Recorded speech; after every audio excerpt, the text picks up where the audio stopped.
Bonjour, je suis Aïe Nassef, élève au tronc commun scientifique au lycée Imam Malik à Kouribga.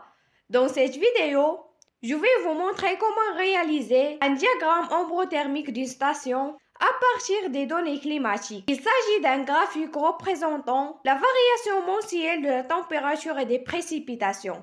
Les données utilisées proviennent des relevés météorologiques pris à un endroit donné, durant une période qui s'étend sur plusieurs années afin de pouvoir en faire la moyenne. Il permet de déterminer si le climat est sec ou humide. Pour notre diagramme, j'ai choisi la station de Kouribga. J'ai recueilli les données climatiques du site fr.climatdata.org. Pour réaliser le graphe, on aura besoin d'un crayon, d'une gomme, d'un stylo bleu, d'un stylo rouge, d'un papier millimétré et d'une règle. On va commencer par tracer trois axes. On va mettre la température sur l'axe des ordonnées.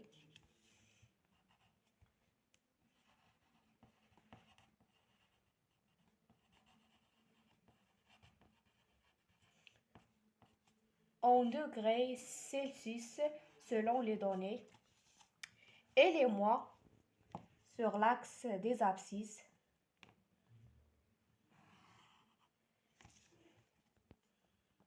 Comme ça. Et pour les précipitations, on va mettre sur l'axe des ordonnées.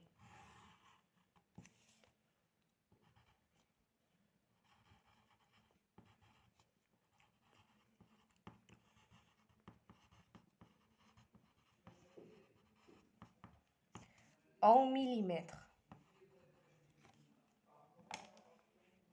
L'échelle adoptée pour les précipitations est double pour celle adoptée pour la température.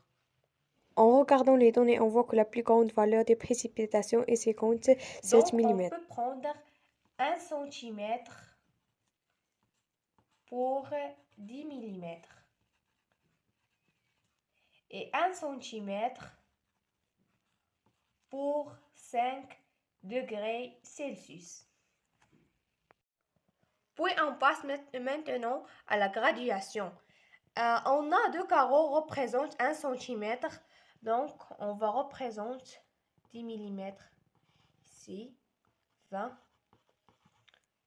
30, jusqu'à on termine. Puis on représente sur l'axe des ordonnées pour la température. 1 cm représente 5 degrés Celsius. 5, 10, 15, jusqu'à la plus grande valeur. Et pour les mois, chaque carreau représente un mois. Et on passe maintenant à la graduation des mois, vu que, et selon l'échelle, chaque carreau représente un mois.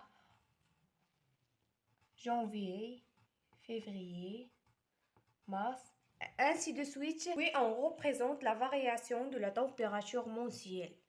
Pour le mois de janvier, on a 9,9. On va mettre un point ici. Et pour le mois de février, on a 10,9.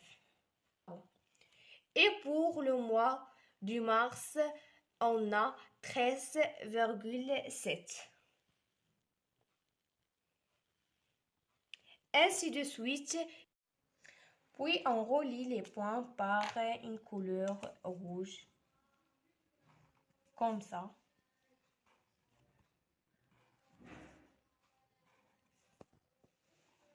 Selon l'ordre des mois.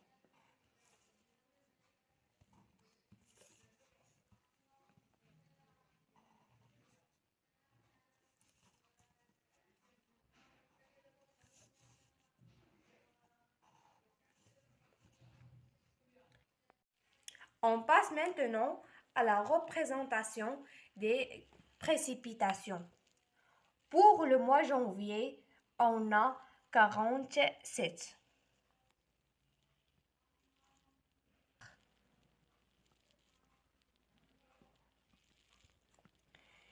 Pour le mois de mars, on a 53. ainsi de suite. On relie les points par une couleur bleue, comme ça, selon l'ordre des mois.